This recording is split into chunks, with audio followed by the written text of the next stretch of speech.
کی جو تاریخ ہے نا وہ ہم سے وہ یقینی ہے، یعنی یقینی کا مطلب تقریباً یقینی، وہ تقریباً 4000 سال پرانی تاریخ ہے، 4 یا بلکہ 3600 آپ کہہ لیں، کیونکہ نبی صلی اللہ علیہ وسلم اور ابراہیم علیہ السلام کا زمانہ تقریباً 2000 سال کا ہے، کیونکہ اس کی ہسٹری کیا ہے وہ تقریباً محفوظ ہے، کیونکہ ابراہیم علیہ السلام کے بعد نا دنیا میں علم بھی بہت پھیلا ہے، پھر ان کی اولادوں میں، اب ان کی اولادوں کا تذکرہ قرآن میں، تورات میں، انجیل میں، پھر کیونکہ یہودیوں نے بھی ان کی تاریخ محفوظ رکھی ہے نا، تو وہ سلسلہ نبی صلی اللہ علیہ وسلم سے ہم تو 1400 سال ہو گئے، 1445 سال ہو گئے، اور اس سے پہلے 2000 سال، سمجھتے ہو؟ تو ابراہیم علیہ الصلاۃ والسلام کے بھانجے ہیں حضرت لوط علیہ الصلاۃ والسلام، جو گئے تھے قوم لوط، جن لڑکوں سے بدفعلی کرتی تھی وہ قوم، لوط علیہ السلام نے جا کے ان کو سمجھایا اور وہ قوم نہیں مانی، تو اللہ نے پوری قوم کو پٹخ کے ہلاک کر دیا۔ تو لوط علیہ الصلاۃ والسلام تھے، پھر ابراہیم علیہ السلام کو اللہ نے بہت بڑی آزمائشوں میں ڈالا، تو ابراہیم علیہ السلام جب تمام آزمائشوں میں پورے اترے تو اللہ نے ابراہیم علیہ السلام کو جو خوشخبریاں دی ان میں ایک یہ کہ اب جتنے بھی پیغمبر آئیں گے وہ آپ کی اولاد میں ہوں گے، نبوت کو جاری کرے گا۔ اس لیے ابراہیم علیہ السلام کے 2 بیٹے، ایک اسماعیل علیہ السلام اور ایک اسحاق علیہ السلام۔ اسماعیل علیہ السلام حضرت ہاجرہ کی اولاد میں تھے، اور اسحاق علیہ السلام آپ کی پہلی زوجہ حضرت سارہ، ان کی اولاد میں تھے۔ اچھا، یہ جو دوسری شادی حضرت سارہ نے ہی کروائی تھی حضرت ابراہیم علیہ السلام کی، لیکن پھر بڑی ٹینشن میں آئی تھی، وہ جب کروا تو دی لیکن کافی ٹینشن میں آئی تھی، تو اس سے پتہ چلتا ہے کہ یہ نیچرل ہے عورت کا سوکن کی وجہ سے ٹینشن لینا۔ تو ابراہیم علیہ السلام نے حضرت ہاجرہ کو رکھا کہاں؟ پھر مکہ لے گئے تھے۔ اس سے پتہ چلتا ہے بھائی 2 بیویوں کو ایک ساتھ مت رکھو، سمجھتے ہو؟ اگر آپ نے 2 یا 4 کو ایک گھر میں رکھا، خود آپ کو کسی بیابان میں جا کے رہنا پڑے گا۔ ابراہیم علیہ السلام نے اللہ کا حکم بھی تھا اس میں، بھائی وہاں لے جاؤ ان کو۔ تو اسماعیل علیہ السلام وہاں پیدا ہوئے، اسماعیل علیہ السلام تو تھے وہاں، وہ جو پھر جو واقعہ ہوا جو ہم دوڑ لگاتے ہیں صفا مروہ پہ، اور ادھر اسحاق علیہ السلام حضرت ابراہیم علیہ السلام کے بیٹے، اسحاق علیہ السلام بھی پیغمبر، اللہ نے آپ کو خوشخبری دی کہ اسحاق کے بیٹے یعقوب ہوں گے، آپ کے پوتے، وہ بھی کیا ہوں گے؟ پیغمبر ہوں گے۔ تو اسحاق علیہ السلام کے بیٹے یعقوب بھی پیغمبر، یہ سارے ارض شام میں گزرے ہیں پیغمبر، جن کا قبلہ بیت المقدس تھا، سمجھتے ہو نا، جس پہ آج یہودی تسلط کی کوشش کر رہے ہیں۔ پھر اسحاق جو یعقوب علیہ السلام جو ابراہیم علیہ السلام کے پوتے تھے نا، ان کے پھر آگے بیٹے ہوئے یوسف علیہ السلام، انہوں نے بھی 2 شادیاں کی تھی یعقوب علیہ السلام نے، کی تو زیادہ تھیں لیکن جب سورہ یوسف میں 2 کا تذکرہ ملتا ہے، باقی کی انہوں نے اور بھی زیادہ ہیں، تاریخی کتابوں میں ملتا ہے۔ خواتین سے معذرت، اب کر رہے ہیں تو میں کیا کروں بھائی، یہ تو پیغمبروں کی سنت ہے نا۔ اور پتہ ہے یعقوب علیہ السلام نے تیسری شادی اس وقت کی ہے جب یوسف علیہ السلام گم ہو چکے تھے، اس لیے امام احمد بن حنبل کی طرف یہ قول منسوب ہے کہ اتنے غم میں بھی یعقوب علیہ السلام نے نکاح نہیں چھوڑا، اتنے غم میں بھی۔ تو یہ جو کام ہے نا شادی کرنا، اصل تو یہ کہ کرنا ہی ہے، یہ چاہے ٹینشن میں ہو، خوشیوں میں ہو، پیسہ ہے، غربت ہے، نہ کرنا کسی مجبوری سے ہوگا۔ تبھی قرآن نے کہا کہ اگر تم 2 3 کرو، اگر خوف ہو کے عدل نہیں کر سکتے پھر 1 کرو۔ تو اصل اسلام میں کیا ہے؟ خوش بہت ہوتے ہیں، ہمت ہے نہیں آپ لوگوں میں، ابھی سب دیکھو کیسے چہرے پہ خوشی آئی ہوئی ہے، کرنا کرانا کچھ بھی نہیں ہے۔ خیر، تو اب کیا ہوا، ادھر یعقوب علیہ السلام کے بیٹے یوسف علیہ السلام، اب یوسف علیہ الصلاۃ والسلام چونکہ گم گئے تھے تو مصر میں چلے گئے فروخت ہو کے، تو مصر میں پھر یوسف علیہ السلام کی حکومت قائم ہوئی، اور پھر یعقوب علیہ السلام بھی کہاں چلے گئے؟ جب آپ کے بیٹے مصر کے بادشاہ بنے ہیں کہ یعقوب علیہ السلام بھی کہاں چلے گئے؟ مصر۔ جب وہاں گئے ہیں تو بنی اسرائیل شام سے نکل کے، فلسطین سے نکل کے کہاں چلے گئے؟ مصر جا کے آباد ہو گئے۔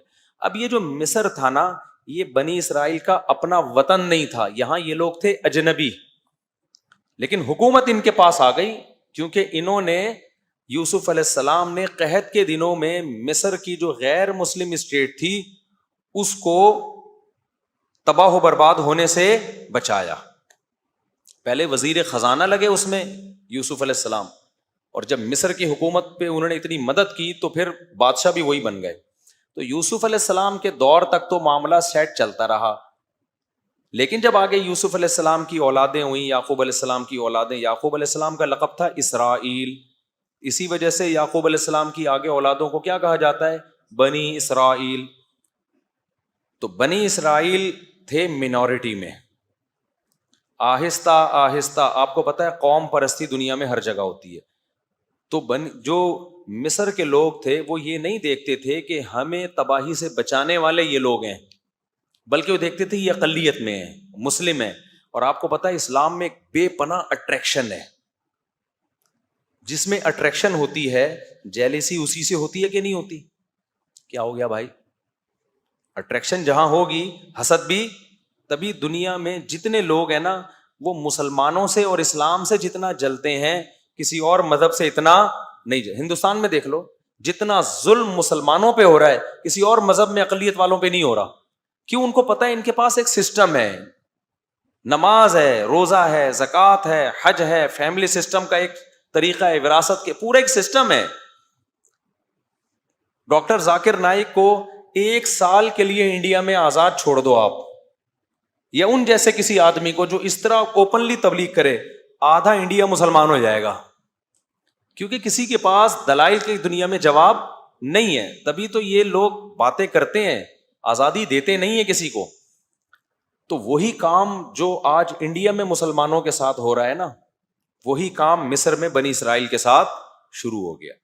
حکمران آتے رہے, انہوں نے کہا بھائی یہ کب سے حکومت کے حقدار ہو گئے, مصر تو ہمارا ہے, یہ تو موصلے ہیں موصلے.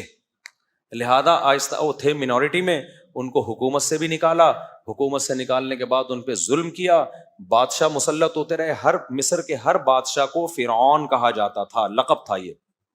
تو فرعون, مختلف قسم کے فرعون آتے رہے اور اقلیت میں ہونے کی وجہ سے ان پہ ظلم کرتے رہے, لیکن ان کو ایک کھٹکا لگا رہتا تھا کہ یار یہ ہیں حق پرست. جو حق پر ہوتا ہے نا اس میں ایک خاص طاقت ہوتی ہے جو اسے موٹیویٹ کرتی ہے. تو ظلم کرتے کرتے ان کو غلام بنا لیا. کافی طویل عرصہ بنی اسرائیل نے غلامی کی زندگی گزاری. اللہ تعالیٰ کو ترس آیا بنی اسرائیل پر, اور اللہ نے حضرت موسیٰ علیہ السلام کو بنی اسرائیل کی قیادت کے لیے پیدا کیا, اور کمال کر دیا کہ فرعون ہی کے گھر میں فرعون کے دشمن کو اللہ نے بڑا کر کے دنیا کو دکھا دیا کہ دنیا میں ہر ایک سے لڑا جا سکتا ہے, اللہ کی تدبیروں سے نہیں لڑا جا سکتا. وہیں پال کے دکھایا اللہ نے کہ جس سے تو ڈرتا ہے نا وہ تیرے ہی محل میں پلے گا. اور اس میں بڑی حکمت تھی کہ موسیٰ کو اس لیے بھی پالا جا رہا تھا کہ جس کو لیڈر بنایا جاتا ہے نا, اور جس کے مقابلے میں اس کے لیے ضروری ہے کہ وہ اس قوم کے کلچر کو جانتا ہو. موسیٰ کو دعوت دلوانی تھی فرعون سے, تو فرعون کے کلچر سے اگر واقف نہ ہوتے تو فرعون کو دعوت نہیں دے سکتے تھے. تبھی میں یہ کہتا ہوں کہ جس علاقے کی مسجد ہے نا وہاں کا امام بھی اسی اسٹینڈرڈ کا ہونا چاہیے جس اسٹینڈرڈ کے لوگ وہاں پر رہتے ہیں. اگر آپ کسی گاؤں دیہات بھینسوں باڑوں والے جگہ سے کسی امام کو لا کے ڈیفنس کلفٹن گلشن اقبال کا امام بنا دیں گے, وہ وہاں پہ صحیح طرح سے لوگوں کو گائیڈ بولو نہیں کر سکے گا. اس سے بڑے نقصان ہوتے ہیں. تو اس کو کچھ نہ کچھ ان کی مینٹل لیول میچ کرنا چاہیے, وہ ان کے لب و لہجے سے واقف ہو. تو موسیٰ سے دعوت دلوانی تھی کس کو؟ فرعون کو. تو اس لیے پلایا کس محل میں؟ فرعون ہی کے محل میں. وہ جا کے آنکھوں میں آنکھیں ڈال کے بات کر سکتے ہیں ان سے. تو اللہ تعالیٰ کیا فرماتے ہیں, ہاں اب کیا ہوا, موسیٰ علیہ الصلوۃ والسلام کے ذریعے پھر فرعون کی حکومت کا خاتمہ ہوا. سورہ طٰہٰ میں آج اس پر پورا بیان تھا, وہ ہم کسی اور وقت انشاءاللہ کریں گے. آج سورہ مریم کو ہم تھوڑا سا جلدی سے کرتے ہیں. تو فرعون کی حکومت کا موسیٰ علیہ السلام کے ذریعے خاتمہ ہو گیا, اور پھر پورا وہ حکومت دوبارہ کس کی آ گئی؟ بنی اسرائیل. پھر اللہ نے بنی اسرائیل کو حکم دیا کہ کچھ کام اللہ نے خود کر دیے جو تمہارے بس میں نہیں تھے. اچھا, موسیٰ علیہ السلام کو اللہ نے یہ نہیں کہا کہ فرعون کے خلاف بغاوت کرو. وجہ اس کی یہ تھی کہ اسلام بھی گراؤنڈ ریئلٹی کو دیکھتا ہے. بہت پاورفل حکومت تھی جو اپنے اوپر ظلم سہ رہی تھی, وہ ظلم کے خلاف آواز نہیں کرتی, وہ بندوقیں توپیں لے کے فرعون کے محل پہ چڑھائی کیسے کرتی. تو گراؤنڈ ریئلٹی یہ تھی کہ بھائی ان سے لڑا نہیں جا سکتا, اس لیے صبر صبر صبر. استعینوا باللہ واصبروا, اے میری قوم اللہ سے مدد کرو, مدد طلب کرو اور صبر کرو. آج ہمارے یہاں کیا ہوتا ہے, تھوڑی سی طاقت آئی اور ایک دم خلافت کی باتیں شروع, الٹ دو سارا نظام, پلٹ دو. اس کا نتیجہ الٹنا پلٹنا کچھ بھی نہیں ہوتا, اور لاشوں کے انبار لگ جاتے ہیں اور فساد پھیل جاتا ہے سوسائٹی میں. جب یہ لڑائی ہوئی تھی نا یہودیت کی 67 یا 71 کی جو وار ہوئی تھی نا عربوں کی اور اسرائیل کی, پتہ ہے آپ کو, عرب اسرائیل جو جنگ ہوئی تھی, مولانا ابو الحسن علی ندوی رحمۃ اللہ علیہ نے کہہ دیا تھا اس میں فتح اسرائیل کو ہوگی, عربوں کو نہیں ہوگی. حالانکہ عرب اس وقت بہت پرہیزگار تھے اور بہت بڑی تعداد میں تھے, اور سب میں لڑنے کا بے پناہ جذبہ تھا. ابو الحسن علی ندوی بہت بڑے عالم گزرے ہندوستان میں, بڑے محقق, آج ان کی ساری پیش گوئیاں پوری ہو رہی ہیں. انہوں نے کہا تھا فتح کس کو ہوگی, اسرائیل کو. لوگ حیران ہوئے کہ حضرت آپ کیا بات کر رہے ہیں, ادھر عرب اتنے, مصر بھی لڑ رہا ہے, لبنان بھی لڑ رہا ہے, اور سعودی عرب بھی تعاون کر رہا ہے. تو انہوں نے کہا کہ جہاں حقیقت اور صورت کا مقابلہ ہوتا ہے نا, وہاں کامیابی حقیقت کو ملتی ہے, صورت کو نہیں. کہا کہ یہاں صورت تو ہے, نعرے, جذبے, سجدوں کے محراب, اللہ کی یاد میں رونا, شہادت کے جذبے, تیاری نہیں ہے. یہودی کے پاس کچھ بھی نہیں ہے, تیاری پراپر کر کے میدان میں اترا ہے. اسے پتا تھا کہ مصر سے بھی حملہ ہو سکتا ہے, میں جب یہ کروں گا, پہلے سے اس نے اس کا انتظام کیا ہوا تھا. خفیہ ایجنسیاں چھوڑی ہوئی تھیں کہ مصر کے طیارے اڑنے کا پروگرام بنائے نا تو بتا دینا ہمیں, تاکہ ہم ایئرپورٹ پہ ہی تباہ کر دیں ان کو. تو ہوا یہ کہ مصر کے طیارے ابھی تیاری کر رہے تھے نا, جہازوں پہ کپڑا پڑا مار رہے تھے صبح اٹھ کے, یار اسرائیل نے حملہ کیا, چلو ہم بھی تھوڑا سا شیمپو ویمپو سے نہائے. ان کے پائلٹوں نے کہا کہ ہم بھی جا کے, ظاہر ہے وہ یہودی ہے, وہ پہلے سے اس کو پتا تھا کہ یہ چین سے تھوڑی بیٹھیں گے جب ہم حملہ کریں گے فلسطین پہ. تو اس کو پہلے سے تیاری تھی کہ کہاں کہاں سے حملہ ہو سکتا ہے. اتنی ایجنسی کے لوگ اس نے گھسیڑ دیے تھے پہلے سے, وہ 50 سال سے اس کی تیاری کر رہا تھا, اور پوری پراپر تیاری کے ساتھ اس کو. تو ہوا یہ کہ ابھی اس نے پورا اڈا ہی اڑا دیا, کس کا, ایئر اٹیک کا. تو مولانا ابو الحسن ندوی چونکہ حالات دیکھ کر آئے ہوئے تھے نا سارے, انہوں نے کہا ادھر جذبہ بہت ہے, تیاری بالکل بھی بولو نہیں ہے, باتیں ہیں تیاری نہیں ہے. ادھر پوری پراپر تیاری ہے اسرائیل کی. آج بھی یہی کچھ ہو رہا ہے, پھینکتے رہو بس, میں یہ کر دوں گا, میں یوں کر دوں گا. کچھ لوگ رو رہے ہیں آ کے, ابے تمہارے پاس پیکج کیا ہے. پھر مولویوں کو برا بھلا کہہ رہے ہوتے ہیں, ممبر پہ بیٹھ کے شادیوں کی باتیں کر رہے ہیں, جہاد کر نہیں رہے. تم بھی تو مولویوں کی مخالفتیں کر رہے ہو ممبر پہ بیٹھ کے, تم کیا کر رہے ہو, تم کون سا جہاد کر رہے ہو. تو باتیں کرنے پر گورنمنٹ کی طرف سے کوئی پابندی نہیں ہے. تیاری دیکھو, قرآن میں اللہ نے کہا, کیا کہا, اعدوا لهم ما استطعتم من قوہ, تم دشمن کے خلاف طاقت اور قوت تیار کرو. اعدوا کا مطلب پہلے تیاری کرو اس کی. قرآن نے یہ نہیں کہا کہ دشمن کے خلاف راتوں کو اٹھ کے رونا شروع کر دو ابھی سے, اور شہادت کے لیے جیکٹیں یعنی چلو وہ بھی کسی حد تک تیاری میں آتی ہے جو جیکٹیں تیار ہوتی ہیں, لیکن شہادت کے لیے تقریریں شروع کر دو, جذبہ بڑھاؤ. یہودی کہتا ہے جذبہ گیا بھاڑ میں, پہلے تم یہ دیکھو تمہارے پاس ٹینک ہیں جو مقابلہ کر سکتے ہیں. پھر بین الاقوامی طاقتوں کو اپنے ساتھ ملانے کے لیے اس نے کیسی کیسی چالیں چلی ہیں. آج ہم سمجھتے ہیں کہ امریکہ اسرائیل کو سپورٹ کر رہا ہے. امریکہ یقیناً اسرائیل کو سپورٹ کر رہا ہے, لیکن آپ کو پتا ہے امریکہ نے اسرائیل نے امریکہ کو دبوچا وہ یوں کر کے کہ تیرا باپ بھی مجھے سپورٹ کرے گا. وہ کمبل والا واقعہ سنا کے بس تفسیر کی طرف آتا ہوں. ایک آدمی نے دریا میں دیکھا کمبل بہہ رہا ہے, کسی نے کہا بھائی اس کو لالچی تھا, اس کو کمبل چاہیے تھا ہر قیمت پہ. لوگوں نے کہا چھوڑ دے, دریا میں جائے گا, اتنا تیز دریا. اس نے کہا فری پھوکٹ کا کمبل کون چھوڑتا ہے بھائی, تیرتا وہ اندر گیا. وہ کمبل نہیں, وہ ریچھ تھا, کیونکہ اوپر سے تو منہ تو نظر نہیں آ رہا تھا. اب جا کے کمبل نے پکڑ لیا اس کو نا, ریچھ نے پکڑ لیا.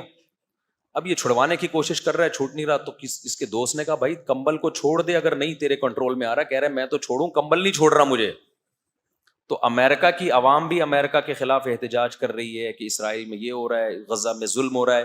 امریکہ کہہ رہا ہے میں تو اسرائیل کو چھوڑوں، اسرائیل مجھے نہیں چھوڑ رہا. ابھی میری گردن اسرائیل نے دبوچی ہوئی ہے.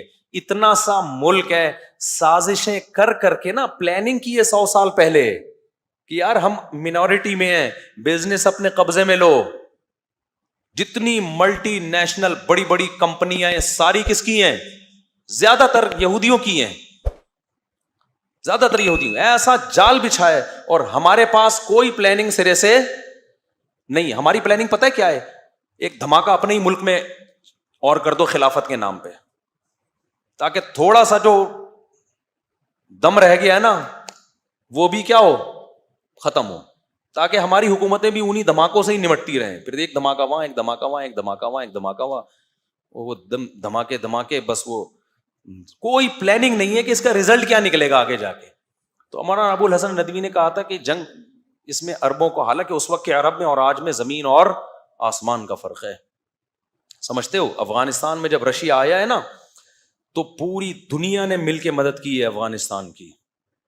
پوری دنیا نے قربانی بے پناہ دی افغانوں نے.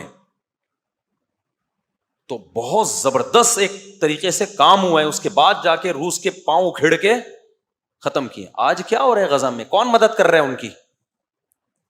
یہاں سے ہم آٹے بھر بھر کے بھیج رہے ہیں، پراٹھے بنا بنا کے کھاؤ. وہ کیا کرے گا بےچارے؟ تو نہ ہونے سے یہ بھی غنیمت ہے، نہ ہونے سے یہ بھی ہے. یہ نہیں کہ آپ مدد کرنا چھوڑ دیں. تو آٹے بھیج رہے ہیں، چاول بھیج رہے ہیں، راشن بھیج رہے ہیں، چلو ٹھیک ہے پیٹ بھر جائے ان کا. لیکن یہ اس طرح سے تھوڑی ہوگا جب تک، اور یہ افراد نہیں، جب تک یہ جو مسلم کنٹریز ہیں یہ متحد ہو کے پلاننگ کر کے ایک لائحہ عمل نہیں بناتے کہ ماضی میں ہم سے کیا غلطیاں ہوئی ہیں ان غلطیوں کو ہم نے ریپیٹ نہیں کرنا. اس کے بعد جا کے یہ کام ہوگا تو ہوگا. ورنہ بھائی یہ جو جس طرح سے ابھی چل رہا ہے نا، اللہ مدد کر دے تو دیکھو وہ تو پھر اللہ سے تو کوئی لڑ نہیں سکتا. وہ تو 313 کو 1000 پہ فتح عطا فرما سکتا ہے. اور ہمیں امید ہے انشاءاللہ، کیونکہ ان کی قربانیاں رنگ لائیں گی انشاءاللہ. تو کیونکہ احادیث سے تو ہمیں یہ پتہ چلتا ہے کہ یہودیت کا بیڑا غرق ہونے والا ہے آخری دور میں. جو ہے نا یہ جو یہودیوں کو عزت ملی ہے نا، یہ اصل میں یہ وہ اس عزت کی مثال ایسے، قرآن تو جگہ جگہ کہتا ہے ان کے لیے مقدر میں ذلت ہے. سوال پیدا ہوتا ہے ذلت ہے تو انہوں نے تو امریکہ کو دبوچا ہوا ہے. تو دیکھو ذلت کے لیے نا پہلے عزت ضروری ہوتی ہے. ہمیشہ عزت دار آدمی کو ذلیل کیا جاتا ہے، ذلیل پہلے سے مزید ذلیل نہیں ہوتا. تو اللہ یہودیوں کو بہت ساری قومیں مسلط ہوئی ہیں، ذلیل کرتی رہی ہیں. اس دفعہ اللہ کیا کر رہے ہیں کہ ایک دفعہ آخری تم عزت حاصل کر لو، اس کے بعد طبیعت سے تم کیا ہو گئے؟ ذلیل. وہ ایک آدمی ایک محلے میں گیا نا، آ کے کہنے لگا شکر ہے میری عزت نہیں ہے اس محلے میں. لوگوں نے کہا کیوں؟ کہہ رہے میں یار ذلیل ہو جاتا اگر میری عزت ہوتی. عزت ہے ہی نہیں تو ذلیل بھی نہیں ہوا. تو لیکن ہمارے کوئی پروگرام نہیں ہے جو اسرائیل نے تیاری کی ہے. ہم اسباب کی دنیا سے غافل ہیں. تو ایسے تھوڑی ہوتا ہے. اللہ نے قرآن میں کیا کہا ہے کہ ان اللہ لا یغیر ما بقوم حتی یغیروا ما بانفسہم. اللہ نے کسی قوم کی حالت اس وقت تک چینج نہیں کی ہے جب تک وہ خود اپنے آپ کو چینج نہیں کرتے. تو ہم چینج ہی نہیں کرتے اپنے آپ کو، اور من حیث القوم چینج نہیں کرتے ہیں، باتیں پھینکتے رہیں گے. اسکالرز بھی آ کے نا اور تخریب کاری کر رہے ہیں خلافت اور جہاد کے نام پہ. وہ بھی کچھ نہیں کر رہے ہوتے. ہر تھوڑی دیر میں فیس بک پہ کلپ آ رہا ہے، یہ مولوی کچھ نہیں کر رہے، یہ مولوی یوں نہیں کر رہے، یہ مولوی. تو کیا کر رہا ہے یار؟ تو بتانا بھائی، تم بھی تو بتاؤ کیا کر رہے ہو. تم بھی تو پھینک رہے ہو نا بیٹھے باتیں بیٹھ کے. کوئی پیکج دو. اس کی میں ایک مثال دیتا ہوں بس، یہ پھر آگے چلتا ہوں. ایک صاحب میرے پاس آئے، مجھے کہنے لگے میں نوجوانوں میں اتنا کام کرنا چاہ رہا ہوں، یہ کام ٹھیوں بڑا زبردست. انہوں نے مجھے لگا کہ بس 5 سال میں پاکستان میں خلافت راشدہ کا دور قائم ہونے والا ہے. مجھے کہنے لگے کہ اب آپ نا ایک میرے چینل پہ ایک ریکارڈنگ کروا دیں کہ یہ بندہ اتنا کام کرنا چاہ رہے، اس کے ساتھ تعاون کریں، چندہ بندہ دیں، اس کا بڑا ویژن ہے. ابے میں نے کہا کچھ کام تو کر کے دکھا میرے بھائی. میں تیرے لیے چندے کا اعلان کروں، کروڑوں روپے لے کے تو مارکیٹ سے شارٹ. کچھ کام کر کے دکھاؤ، میں دیکھوں گا کہ 4 سال میں کیا آؤٹ پٹ آیا ہے، 5 سال میں کیا آؤٹ پٹ آیا، اس کا کیا رزلٹ نکلا. پروگرام شروع میں ہی وڑ تو نہیں گیا کہیں تمہارا؟ جو تھوڑا بہت پروگرام چل رہا ہے ایسا نہ وہ بھی وڑ جائے. 15 سال یا 10 سال پہلے وہ بندہ آیا تھا، 10 سال ہو گئے، کخ ایک کیل بھی نہیں ٹھوکی ہوگی کہیں جا کے نظام تبدیل کرنے کے لیے. تو آپ کچھ کرو نا. اگر کوئی پازیٹو کام کرتے ہو تو وہ کیا ہے شاعر نے کہا ہے نا کہ لوگ شامل ہوتے رہیں گے، کارواں بنتا رہے گا. کام کرو آپ، خود پبلک دیکھے گی. تبلیغی جماعت 2 آدمیوں نے شروع کی تھی اور آج پوری دنیا میں ہے یا نہیں ہے؟ کوئی پبلسٹی کی، کوئی پمفلٹ لگایا انہوں نے، لوگوں نے دیکھا یار کام ہو رہا ہے، شامل ہوتے چلے گئے. اب اتنے بڑے بڑے اجتماع ہو رہے ہیں کہ ان کے لیے کنٹرول کرنا ممکن نہیں ہے. تو اس لیے یہ جو سوشل میڈیا کی دنیا سے اپنے آپ کو نکالو. خیر، تو بھائی کیا ہوا؟ موسیٰ علیہ السلام کے ذریعے اللہ نے فرعون کی حکومت کا خود ہی خاتمہ کر دیا. خاتمہ اللہ نہیں کیا کیونکہ کمزور تھے موسیٰ علیہ السلام، لڑ نہیں سکتے تھے. جب خاتمہ ہوا ہے تو پھر اب اللہ میاں نے کہا کہ کچھ کام میں نے کیے ہیں، اب کچھ کام تم کو بھی کرنے پڑے. اب تمہارے پاس ایک حکومت آ گئی ہے، اب جو تمہارا شہر ہے نا بیت المقدس، اب تم وہاں پہ اٹیک کرو، حملہ کرو، جہاد کرو. اب ایسا ہی نہیں ہوگا کہ ہر جگہ کے لیے الگ الگ موسیٰ آئیں گے. سمجھ میں آ رہی ہے بات کی؟ فلسطین میں ایک الگ موسیٰ بھیجوں گا میں جو بیت المقدس پہ قبضہ کرے گا. بھائی یہاں تو تم غلام تھے، تمہاری طاقت نہیں تھی، اب تو تمہیں ایک پاور مل گئی ہے نا، ایک اسٹیٹ مل گئی ہے، ریاست مل گئی ہے، اب کیا کرو؟ چلو جی. لیکن وہ اتنا عرصہ غلامی میں رہ کے ڈھیٹ ہلے ہی نہیں، اور موسیٰ علیہ السلام سے کہنے لگے اذهب انت وربك فقاتلا انا هاهنا قاعدون. اے موسیٰ بہت طاقتور لوگ ہیں، اتنے لمبے لمبے قد ہیں. اپنی انٹیلیجنس بھیجی تھی انہوں نے، جا کے دیکھ کے آؤ، تھوڑے چھوٹے سائز کے ہوئے تو لڑ لیں گے، تھوڑا 6 فٹ سے اوپر کے ہوئے تو نہیں لڑیں گے. تو انہوں نے جا کے چٹا لے کے گئے وہ لوگ نا، بندے ناپ ناپ کے آئے. انہوں نے بولا بھائی بہت قومن جبارین، بڑے طاقتور لوگ ہیں، ہم ان سے نہیں لڑ سکتے. موسیٰ علیہ السلام کی قوم میں 2 لوگ تھے نیک لوگ. اللہ کہتے ہیں قال رجلان من الذین یخافون انعم اللہ علیہما. ہمارے حضرت اس آیت کو پڑھتے تھے اور کہتے تھے کیسے خوش قسمت لوگ تھے وہ. بنی اسرائیل میں کچھ نیک لوگوں میں 2 نے کہا جن پر اللہ کا انعام تھا. قرآن کہہ رہا ہے یخافون، اللہ سے ڈرتے تھے. انہوں نے کہا اے میری قوم، جب اللہ کہہ رہا ہے لڑو، اس کا مطلب وہ مدد کرے گا. ایک ہوتا ہے نا آپ اپنی رائے سے لڑ رہے ہو تو اس میں رائے غلط بھی ہو سکتی ہے، صحیح بھی، لیکن جب اللہ کا حکم آ گیا اب تو غلط ہونے کا امکان ہے ہی نہیں. تو انہوں نے کہا لڑو، تم دیکھنا ہمت ذرا سی کرو گے، تم اس شہر میں داخل ہو کے اللہ تمہیں فتح دے دے گا. تو اللہ نے ان کو کیا کہا؟ یہ وہ 2 لوگ تھے جن پر اللہ کا انعام ہوا. کتنے خوش قسمت لوگ کہ ان 2 کا تذکرہ قرآن نے الگ سے کیا ہے. لیکن وہ قوم نے کہا اے موسیٰ اذهب انت وربک، آپ جائیں اور آپ کا رب جاؤ. جس رب نے فرعون کو ہلاک کر دیا وہی رب اس قوم کو بھی ہلاک کرے گا. انا ہاہنا قاعدون، ہم یہیں بیٹھے ہوئے ہیں، ہم دیکھ رہے ہیں کہ پوزیشن کیا ہوتی ہے. اگر فتح ہو گئی تو ہم آ جائیں گے، نہیں ہوئی تو ہم یہیں ٹھیک ہے. پھر کس قدر غصہ آیا ہوگا موسیٰ علیہ السلام کو. آپ سوچو یار کہ تم نے فرعون کا غرق ہونا دیکھ لیا. تو اس سے پتہ چلتا ہے بھائی چند افراد سے قوموں کی تقدیر کے فیصلے نہیں ہوتے. چند افراد تو وہاں بھی نیک تھے، قوم کو دیکھا جائے گا تو 4 آدمیوں کے ٹھیک ہونے سے قوم ٹھیک نہیں ہوتی. تو موسیٰ علیہ السلام نے جب یہ سنا نا، موسیٰ علیہ السلام نے کہا اللہ میں تھک گیا ہوں، اب تو کیا کر، میں اپنے اور اپنے بھائی کا مالک ہوں، ان پہ میں زبردستی نہیں کر سکتا، لہذا میری اس قوم سے جان چھڑا دے. بس تو اس قوم سے کیا کر دے، جان چھڑا دے. مجھے اس کا لیڈر بننا ہی نہیں ہے، یہ غلط قوم جو ہے اس کا لیڈر مجھے بنا دیا گیا. آج یہودی اسرائیل کر رہا ہے اور کہہ رہا ہے کہ یہ ہمارا ہے. تم نے موسیٰ کو ستایا کتنا ہے. میں پہلے یہ تھوڑا مکمل کر لوں نا، پھر بتاؤں گا کہ آج یہ کیوں یہودی اتنا اچھل رہے ہیں. تو پھر کیا ہوا، 40 سال تک وہ اسی میدان میں بھٹکتے رہے ہیں.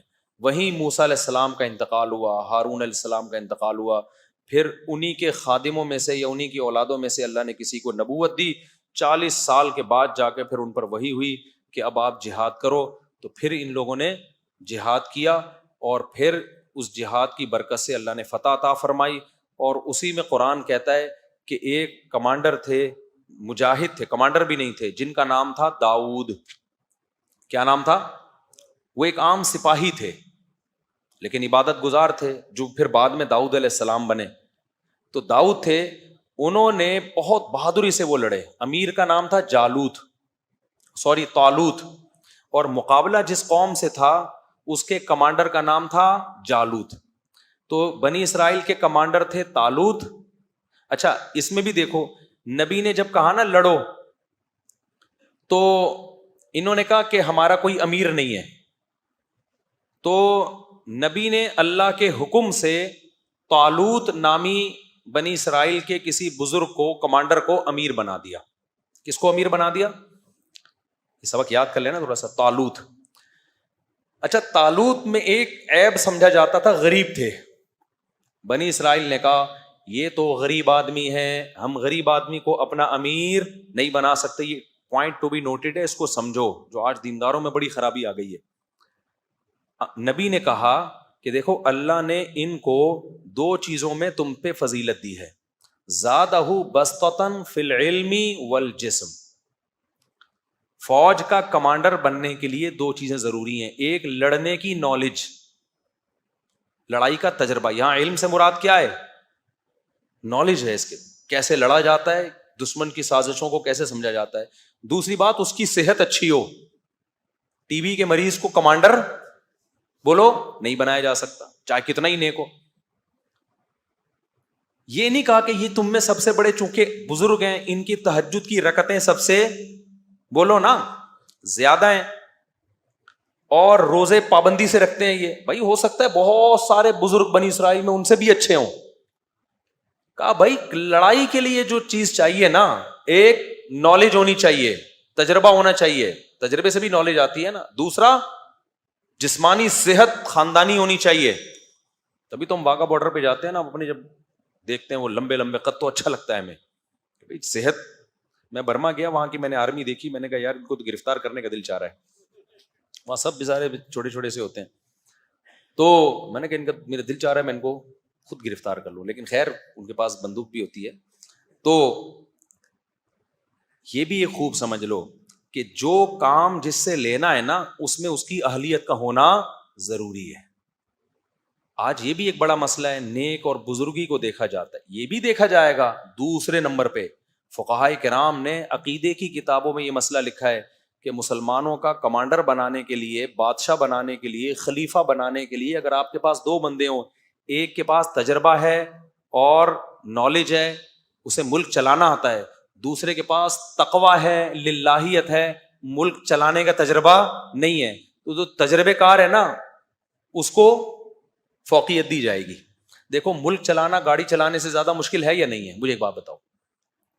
ابے کیا ہو گیا بھائی, ملک چلانا گاڑی چلانے سے زیادہ مشکل ہے یا نہیں؟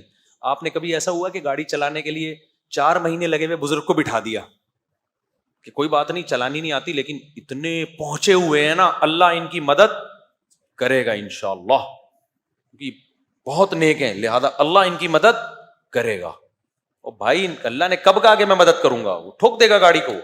اس میں کوئی سٹا لگانے والا چرسی ہیروئنچی ہوگا نا, لیکن چلانی آتی ہوگی. آپ بولے کہ تو بیٹھ جا بھائی, وہ بزرگ بھی بولیں گے بیٹا تو چلا لے, میں پیچھے بیٹھ کے اللہ اللہ کر رہا ہوں. تو مقصد اللہ اللہ کا ہرگز مذاق اڑانا نہیں ہے. ذکر کی اسلام میں جتنی فضیلت ہے بے انتہا فضیلت ہے, لیکن جو جس کام کا اہل نہیں ہے اسے وہ کام سونپ دینا یہ تباہی اور بربادی ہے. اور یہ آج مارکیٹ میں ہول سیل کے حساب سے ہو رہا ہے, سمجھتے ہو. تو ان کا کمانڈر بنا دیا طالوت کو بنی اسرائیل کے. یہ تاریخ کا سمجھنا ضروری ہے آپ کو. اب جب طالوت کمانڈر بنے ہیں, بنی اسرائیل نے کہا ہم نہیں مانتے, انہوں نے کہا ماننا پڑے گا بھائی, ان کے جسم بھی صحت بھی اچھی ہے اور علم بھی ان کے پاس زیادہ ہے. مجبوراً مانا انہوں نے. پھر جا کے لڑائی ہوئی ہے, لڑائی میں 1/3 تو بنی اسرائیلی ویسے ہی بھاگ, بلکہ 1/3 نہیں 2/3 بھاگ گئے. جنگ تھی وہ, اور اللہ کی نافرمانی بھی کی انہوں نے, میدان جنگ میں گناہ بھی کیا, گناہ سے اور حوصلہ پست ہوتا ہے.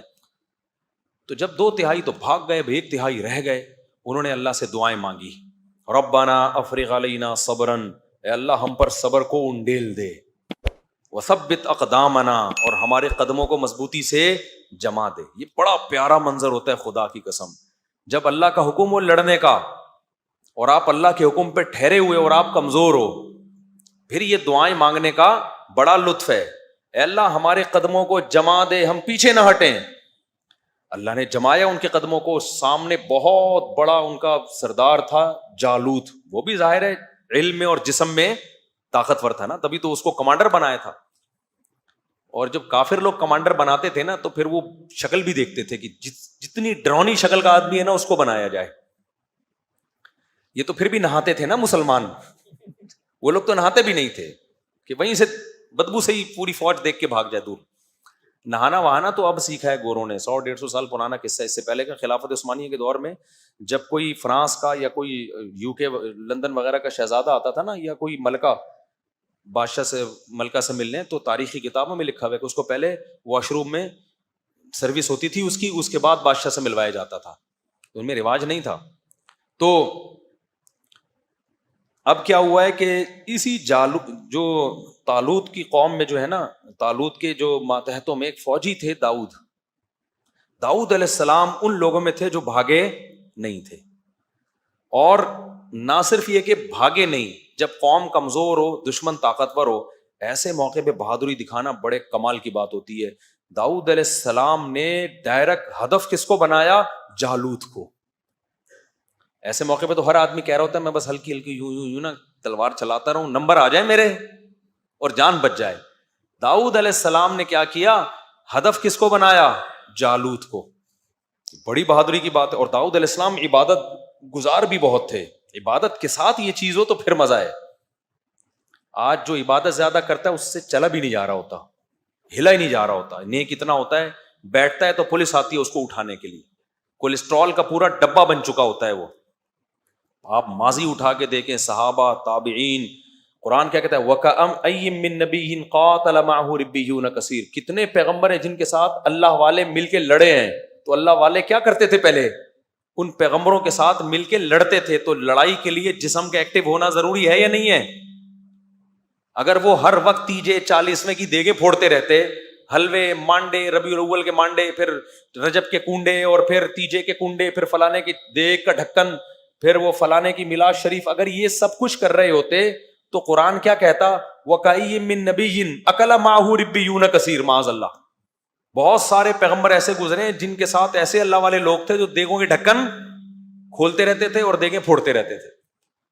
قرآن تو کہہ رہے ہیں ان کے ساتھ ایسے اللہ والے لوگ تھے جنہوں نے تھوڑے تھوڑے ہو کے بھی بڑی بڑی طاقتوں کو شکست دی ہے. تو یہ جسم کی ایکٹیونیس کے بغیر، پھرتیلے پن کے بغیر، طاقت اور قوت کے بغیر ممکن نہیں ہے. تو یہ اسلام کا حصہ ہے اپنے جسم پہ محنت کرنا.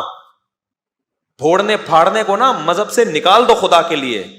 رجب کے کنڈے، پھر ربیع الاول کے مانڈے، اور پھر 11ویں کے حلوے، اس پہ اسلام کا لیبل مت لگاؤ. اسلام کھانے کا حکم نہیں دیتا، اسلام روزوں کا حکم دیتا ہے. سمجھتے ہو؟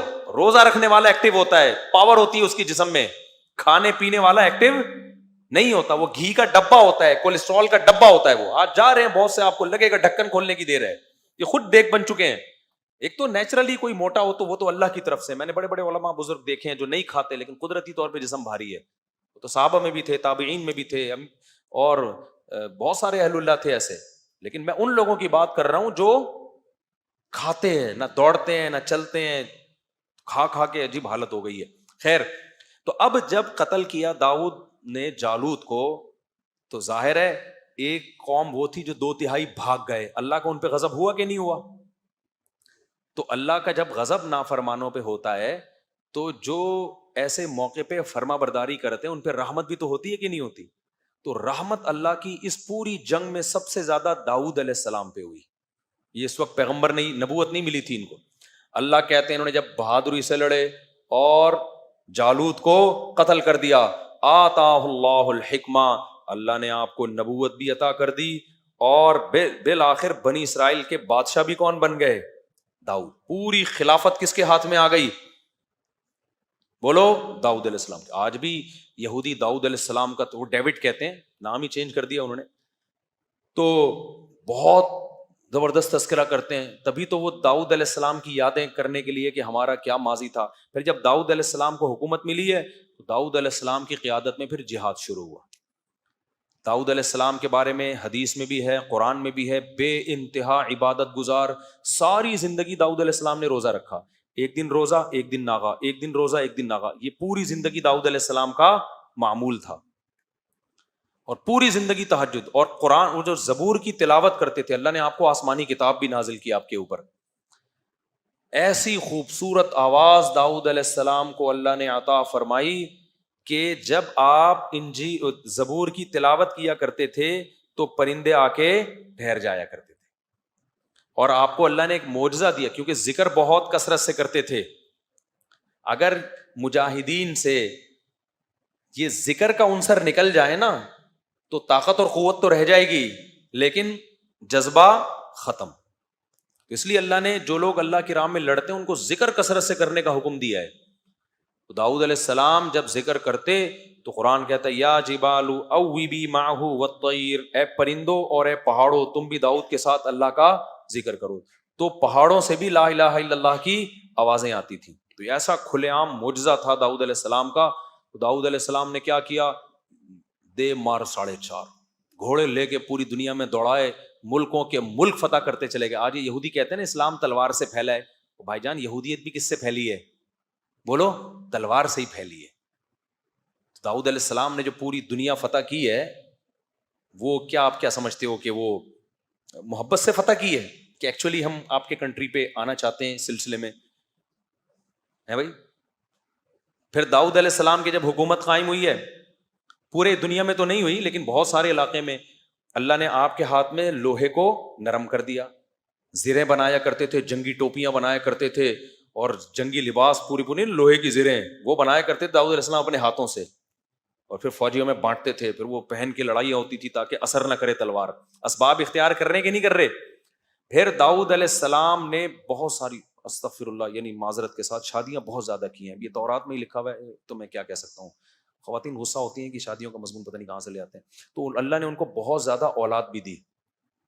انہوں نے یہ نہیں کہا کہ 2 بچے ہوں لیکن تمیز کے ہوں، جیسے میں ایک تمیز کا اور اتنا نیک پرہیزگار، تو ایکچولی میرے جب 2 ہوں گے نا تو پھر وہ بہت زبردست طریقے سے ان کو میں پالوں گا اور اپنا جانشین بناؤں گا. یہ فلسفہ فیملی پلاننگ والوں کا ہے، اور یہ فلسفہ انہوں نے یہ دیا ہے کہ یہ ایک غلط بات گڑھی ہے کہ زیادہ تمیز کے ہو نہیں سکتے. حالانکہ یہ فلسفہ کیا ہے؟ غلط ہے. بدتمیز ہونے کو 1 انڈا وہ بھی گندا نکل سکتا ہے، تمیزدار ہونے کو تو 15 بھی صحیح ہو سکتے ہیں. تو یہ فلسفہ ان لوگوں کا بنایا ہوا ہے جس کی وجہ سے بچے ہی مارکیٹ سے شارٹ ہو گئے، تمیز تو دوری کی بات. یعنی اس چکر میں کہ نیک بچے پیدا ہوں، بچے ہی کیا ہو گئے؟ شارٹ ہو گئے. تو داؤد علیہ السلام کو اللہ نے بہت اولاد دی، بہت سارے. پہلے 4 سے بھی زیادہ کی اجازت تھی تو اسلام نے پابندی لگائی ہے 4 سے زیادہ نہیں کر سکتے. تو خواتین کو اسلام کا شکریہ ادا کرنا چاہیے، ورنہ پہلے تو اجازت تھی 4 سے بھی زیادہ کی. داؤد علیہ السلام کی 700 بیویوں کا تو تذکرہ ہمیں ملتا ہے آسمانی کتابوں میں. تو آپ لوگ خدا کے لیے ایک دم نا صحتیں نہیں ہیں آپ لوگ ایک دم جوش. میں نے بتایا نا میرا ایک شاگرد تھا بہت باریک سا، بہت دبلا سا، اتنا دبلا تھا میں اس کو کہتا تھا جم جاؤ تھوڑا ویٹ لفٹنگ کرو. وہ کہتا تھا مجھ سے ویٹ نہیں اٹھتا. میں نے کہا تنکے کے 2 طرف بٹن لگاؤ، یوں کر کے اٹھایا کرو.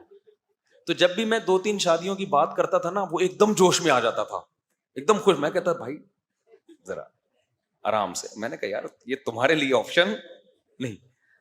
میں نے کہا تم شادی کرو گے 4-6 گلوکوز کی بوتلیں پہلے باہر رکھنا. مذاق کرتا تھا، اپنا شاگرد تھا، وہ ہنستا تھا میرے مذاق پہ. تو اب داؤد علیہ الصلوۃ والسلام کو اللہ نے بیٹے دیے بنی اسرائیل میں، ان کا نام سلیمان. تو سلیمان علیہ السلام بھی بہت عالی شان پیغمبر. ان کو بھی کنگ سلیمان کہتے ہیں نا آج بھی گورے. ان کو ایسی بادشاہت ملی کہ ابا سے جو خلافت ملی تھی نا تو اس کو اور انہوں نے آگے پھیلا دیا، اور اتنا جہاد ہوا ہے. تو یہودیت بھی کیسے پھیلی ہے بھائی دنیا میں؟ تلوار سے ہی پھیلی ہے.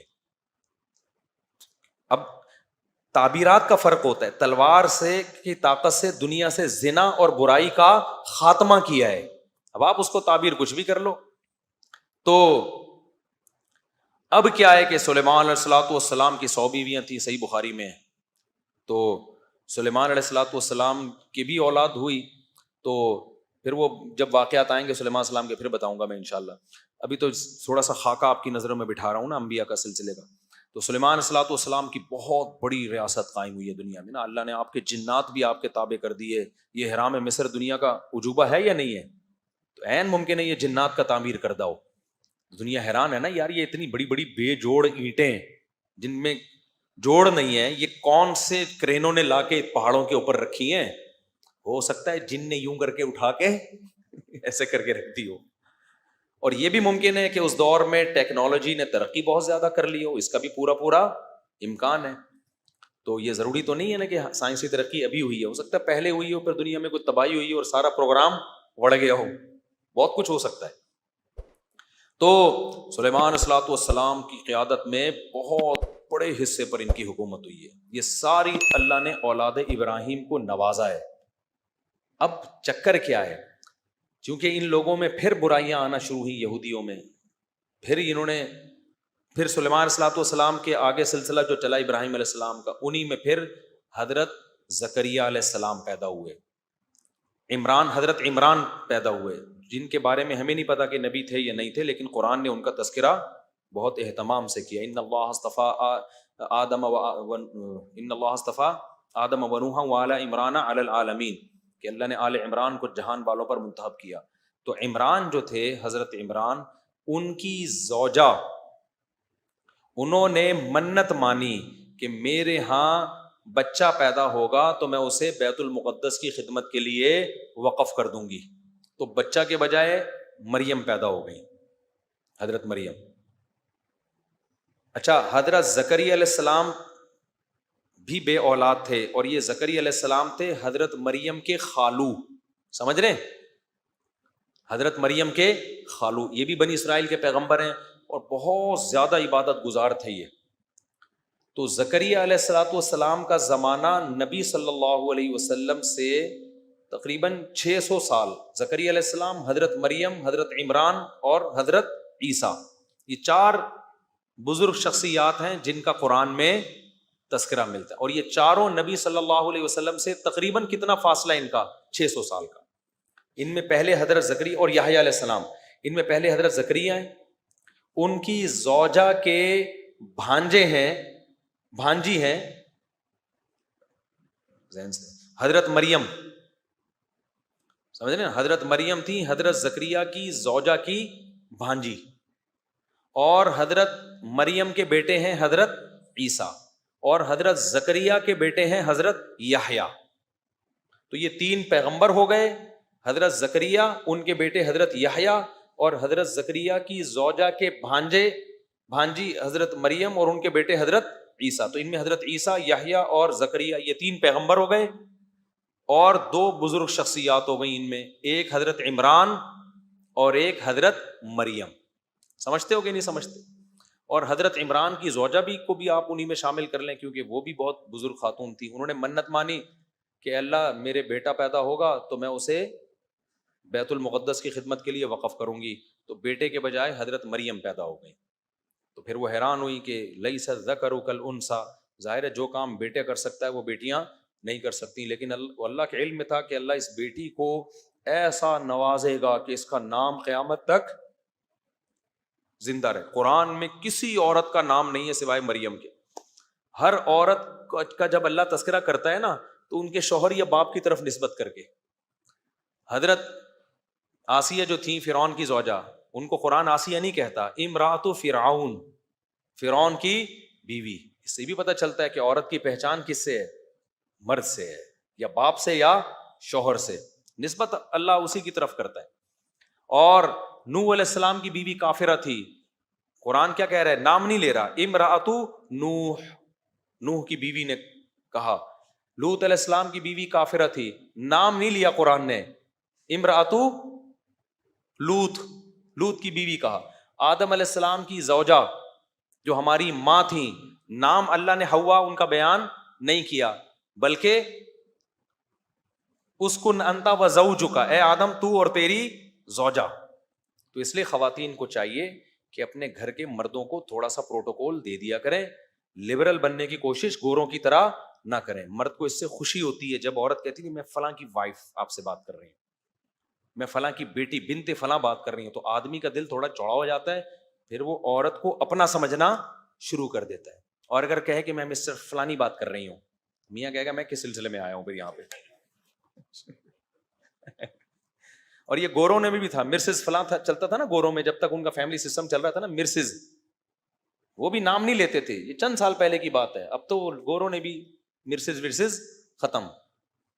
تو صرف حضرت مریم کا نام لیا ہے قرآن نے. اس میں کیا حکمت ہے؟ کیونکہ قرآن بالکل واضح کہنا چاہتا ہے کہ عیسیٰ مریم کے بیٹے ہیں، مریم کے. وہاں اگر فلانی بنتے تو کنفیوژن پیدا ہو سکتی تھی. اس سے بھی پتہ چلتا ہے کہ جہاں کنفیوژن کا خطرہ ہو نا، پھر عورت کا نام لیا جائے گا، پھر شرم و حیا نہیں ہوگی. جیسے نکاح جب پڑھاتے ہیں تو اس میں لڑکی کا نام اناؤنس کیا جاتا ہے، اس میں یہ نہیں ہو کہ فلانے کی بیٹی اور فلانے کو پتہ نہیں کتنی بیٹی ہیں، کون سی والی کو ہو رہا ہے کون سی کا نہیں ہو رہا.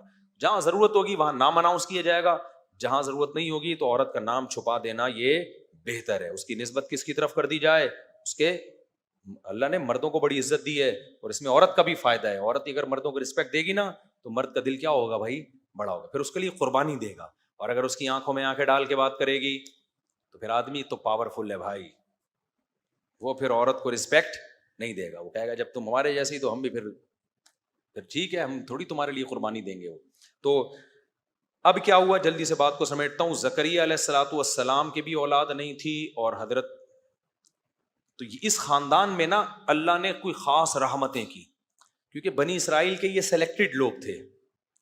ان کی خاصیت کیا تھی؟ قرآن کہتا ہے کانوا یسارعون فی الخیرات. حضرت عمران ان کی زوجہ، حضرت زکریا ان کی زوجہ، یہ جو خاندان تھا یہ راتوں کو اٹھ کے عبادت کیا کرتے تھے اور ہم سے دعائیں مانگا کرتے تھے، رغبا و رہبا، جہنم کے خوف سے اور جنت کی لالچ میں. تو کسی خاندان کو اگر سلیکٹڈ بنانا ہے نا اللہ کی نظر میں تو اس میں تہجد کا رواج بہت ضروری ہے. کسی بھی خاندان میں اگر یہ رواج ہے نا رات کو اٹھ کے دعائیں مانگتے ہیں، اور دعائیں کیا یہ نہیں کہ فلانے کی جاب لگ جائے وہ بھی مانگے آپ، اصل کیا ہے کہ آخرت کی فکر ہو. تو یہ پھر وہ خاندان ہے جو اللہ کی نظر میں بہت زیادہ منتخب ہے. پھر ان کے ساتھ معجزے کرامتیں ہوتی ہیں. تبھی جب زکریا علیہ السلام کو اللہ نے خوشخبری سنائی کہ آپ کی اولاد ہوگی تو وہ حیران ہونے لگے. ابراہیم علیہ السلام کو جب خوشخبری سنائی آپ کی اولاد ہوگی حیران ہونے لگے. ان کی بیوی حیران ہونے لگی کیسے؟ تو اللہ نے فرمایا بھائی تم پر اللہ کی رحمتیں ہیں، برکتیں ہیں. اور پھر اللہ نے بھی فرمایا یسارعون فی الخیرات، یہ لوگ نیکیوں میں ایک دوسرے سے آگے بڑھتے تھے اور ہمیں راتوں کو اٹھ اٹھ کے پکارا کرتے تھے. تو جب تم یہ ایسا کام کر رہے ہو جو پبلک نہیں کرتی تو میں بھی تمہارے ساتھ وہ کام کروں گا جو پبلک کے ساتھ نہیں کرتا. پبلک میں جب تک شادی نہیں ہوتی اولاد نہیں ہوتی، مریم تجھے شوہر کے بغیر میں بیٹا دوں گا.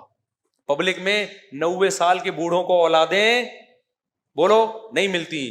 لیکن بھائی آپ پبلک سے ہٹ کے کچھ الگ کام کر رہے ہو تو آپ کو 90 سال میں بھی اللہ کیا دے گا؟ اولاد دے گا. تو یہ زکریا علیہ السلام اور عیسیٰ علیہ السلام تک ہم نے سلسلہ بیان کیا. وقت چونکہ بہت زیادہ ہو گیا، اب کل میں انشاءاللہ زکریا علیہ السلام اور حضرت مریم اور عیسیٰ علیہ السلام کے جو اللہ نے سورہ مریم میں واقعات سنائے ہیں وہ میں انشاءاللہ ڈیٹیل سے بتاؤں گا. اور یہودی جو کہہ رہے تھے نا کہ ہم نے اتنی دنیا پہ حکومت کی ہے، آج بھی یہودی کہتے ہیں ہم تو اللہ کے سلیکٹڈ لوگ ہیں، ہم میں ایسے ایسے پیغمبر گزرے. تو اللہ بتائے گا کہ تم لوگوں نے ناشکری کی انتہا کی ہے، ان پیغمبروں کی تم نے قدر نہیں کی، جس سے اللہ نے یہ خلافت چھین کے اسماعیل علیہ السلام جو حضرت ابراہیم کے دوسرے بیٹے تھے نا جو مکہ میں پلے تھے ان کے حوالے کر دیے. اب یہ اہل اسلام کا دین ہے جس کو فالو کیا جائے گا تو نجات ملے گی. اب یہودیت کو فالو کرنے میں نجات نہیں ملے گی. لیکن یہودیوں کو حسد ہے، وہ اپنا ماضی یاد کرتے ہیں، جی سلیمان اور داؤد او بھائی وہ تھے، وہ اب نہیں. اور ان کا بھی تم نے حشر کیا کیا تھا، ان کا تم نے میجورٹی نے ان کے ساتھ کیا کیا ہے، تو اس کا کی سزا تم پہ ملی ہے کہ اللہ نے تم سے خلافت اور حکومت چھین لی. تو اب ہم انشاءاللہ کل جو ہے یہ سورہ مریم کو، اس میں جو اللہ نے آیات بہت دلچسپ آیات ہیں، آپ لوگ کل آئیں انشاءاللہ. اللہ تعالیٰ سمجھنے کی عمل کی توفیق عطا فرمائے.